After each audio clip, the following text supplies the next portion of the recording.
Cake செஞ்சு வந்துருக்குறத பாருங்கள். அதை இப்போ டேஸ்ட்டு பார்க்கலாம். டேஸ்ட்டு பார்க்குறது இவங்க தான். வணக்கம் நேயர்களே. இங்கே பாருங்கப்பா, இதை பிளேட்டில் கொட்டிட்டு டேஸ்ட் பார்க்கலாம். வா, எப்படி வந்திருக்குன்னு பாருங்கள். இது கேக்கா இல்லை கேசரியா தெரியல. உங்களுடைய முயற்சிக்கு பொண்ணான வாழ்த்துக்கள் மேடம். ஆமாம், இங்கே பார்த்தீங்களா, கொடுத்த காசுக்கு ஏதோ வீணாக்காமல் ஏதோ ஒன்று பண்ணியிருக்கீங்க. அது என்னன்னு பார்த்துருவோம் இப்போ. ஆமாம், இங்கே பாருங்கள் எவ்வளோ சாஃப்டாக இருக்குன்னு. ஆஹா, வாய் ஊறுதுங்க. இப்போ சொல்லும் போதே வாய் ஊறுதுங்க. இப்போயே சாப்பிடணும் போல இருக்குங்க எனக்கு.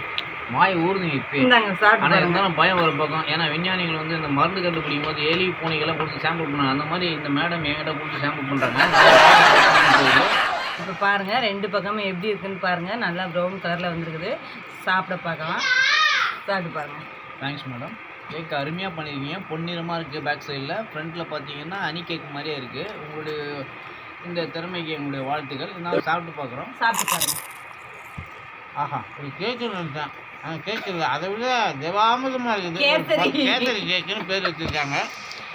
எல்லோரும் முயற்சி பண்ணி சாப்பிட்டு பாருங்கள் எப்படின்னு. ட்ரை பண்ணுங்கள் வீட்டில் எல்லாருமே. உங்களுடைய வெட்டிங் டே, ஹாப்பி பர்த்டே இதுக்கெல்லாம் நீங்கள் வெளியில் போய் கேக் வைக்கிறதால வீட்லேயே சொந்தமாக இந்த மாதிரி கேசரி கேக் செஞ்சு சாப்பிடுங்க. சிம்பிளாக மிச்சமாகும் கொடுத்த பட்ஜெட்டுக்கு. Thanks madam.